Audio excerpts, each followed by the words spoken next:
All right. This one's for Wiggy. I mentioned in the last video about asking me for the store and I'll share it. So, first off, good to see you, man. So, Subway Girl. So, there's two things from this. Number one was there's a variation of an opener that I use, and I use it in Chipotle. I use it at there's a barbecue place out here that whenever you get in line and you're getting food like kind of like cafeteria style, or you're ordering it like Subway, where you tell them what you want and they work the line. I use this opener, and also this one had another one that was so there's different types of openers. You can get through all of it. Like I've tried to quantify it as much as I can. So there's improv, which are ones that just come to you in the moment. There's canned, which is just like comedy, canned routines, and then improv, like which is better. Well, it's good to be good at both, right? So there's canned, there's improv, but then between the two, there's also like situational. So situational ones just work in that one specific situation. Other ones are like universal, and then you can go a little further than that. Also, apologies if I'm clearing my throat.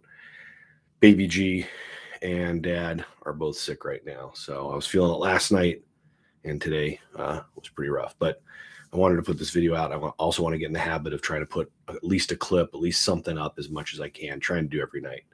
Why? When I'm not teaching, which I'm not doing class. Normally I teach class, martial arts class tonight, but because I'm sick, I didn't do it. Anyways, back to the material, the opener. So I was at this Subway before, and I noticed like there's like the glass sneeze tray or guard, and over on the left there was a sticker, and it said, and this is when I lived in LA, and this is obviously years ago, and it said, follow us on Twitter, and it said something like Subway SoCal number 39. And I just thought that was weird. That, like, first off, it's weird to follow Subway, like their Twitter account. That's just weird in general. Second off, it's very weird to like follow this specific Subway, like this one store. So I'd already thought about a few things from that. Like I was like, oh, I wonder what they tweet. Like they're like, oh, Rick just got done making the bread, or oh man, we just sliced a whole bunch of turkey, or like, oh, those bathrooms are spotless. I was like, what? So my mind was already going there.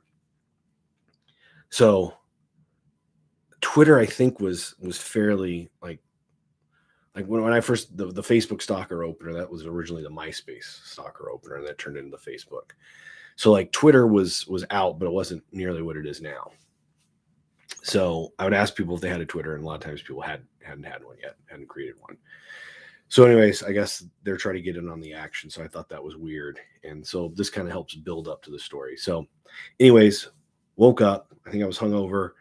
I used to have this like gray hoodie. I threw it on. My hair's messed up, and I put on like my slip-on shoes. I didn't have socks. I walked like a block down the road, and I lived on the edge of like K-Town, like downtown Koreatown, like right on that. And I didn't have any food in my house. So I was like, fuck, if I don't get something right now.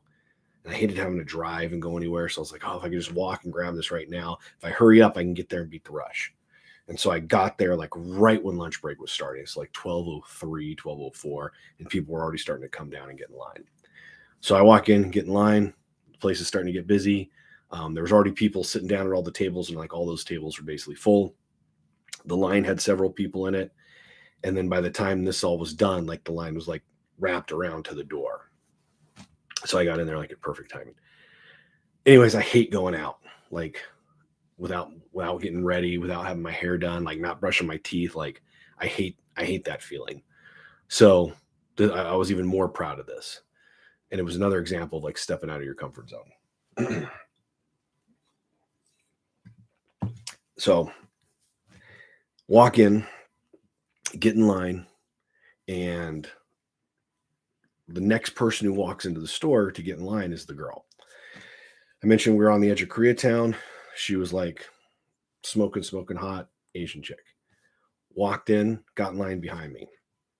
As she got in, I could see like every guy looking at her as she walked in, like every guy from the table. Everyone looked up, checked her out, guys eating sandwiches, like looking. No one says anything. So I'm like, all right, I got to show these suckers how it's done. And she's behind me. And as I start looping around, there's like the glass sneeze guard with the Twitter sticker. And so I just kind of lean over my shoulder to her and I go, hey, I go, are you on Twitter? And she kind of like taken off guard a little bit. She's like, no, not yet. I was thinking about setting one up, but I don't know what I would tweet. And which is funny now. And I was like, oh, I don't know about you though. I go, she goes, do you have one? And I go, yeah. I go, but I don't know about you. But like when I go home, I reach over and tap the glass and I go, I'm gonna follow this Subway store as soon as I get home. And then she looks at it kind of perplexed and she's like, wait, why would you follow this store? And I was like, I don't know. I just saw the sticker a second ago. It was making me, I was like, wondering what they tweet. And then I ran through all those jokes I just said, like, oh, slicing the meat, cleaning the bathroom, making the bread. So she kind of chuckles. So then this is the other opener I usually use for those kind of spots. But now I turned it into like something cocky funny because I'd already opened. So, anyways, it's my turn to order, and I look over my shoulder and I go, don't copy me. And then I go back to like looking at the person making my sandwich. So I do that all the time. I still do that, just mess around with people. You're in line at Chipotle, I'm getting ready to order. I turn and look. Obviously, it works better if it's a girl, but I've even done that to just random people. I'm like, hey, don't copy me. And then I start ordering, and I don't even look back. I just kind of throw and go. It's funny to me. So, anyways, like I haven't eaten fucking Subway in years, but I still like remember, especially all those years ago when I thought I was like being healthy by getting a sandwich there. And I was like, oh, oatmeal wheat, whatever that honey wheat bread, toasted. Don't do lettuce, do spinach, light mayo, and then I get grilled chicken. And those chicken breasts are horrible. But anyways, at the time, like I said, thought it was healthy.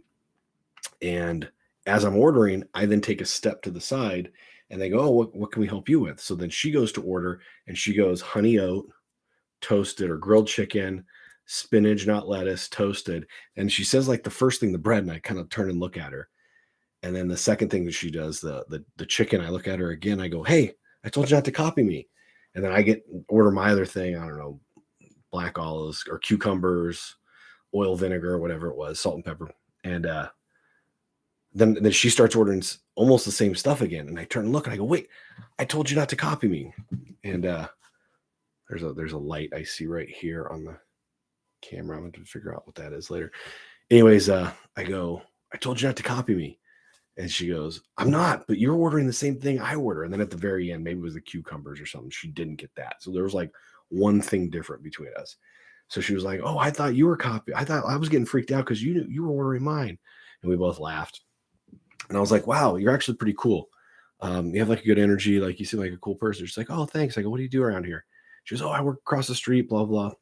So I'm doing this real quick. And I know like we're ordering the food. We're moving in line. And we're going to be interrupted in a second because we've got to pay. Like I've got to pay and then she's got to pay. And so like we're under a real time constraint and I can't just hold up a line. That's going to be awkward. That's going to make her feel uncomfortable. So I have to like be proactive on all that stuff. So I'm kind of throwing that out there. I'm like, oh, you seem pretty cool. Like it's hard meeting cool people out here. Like so many people seem so fake out here. And she's like, oh yeah, I just moved out here, blah, blah. And she just starts opening up, sharing things, more rapport built. So anyways, I go to pay and I get a soda and I'm like, oh, hey, I go, I'm going to go get my soda. I go, but when you're done paying, you should come over there and give me your number so we can keep this going. And she goes, oh, okay, cool. So I get my drink, go over there.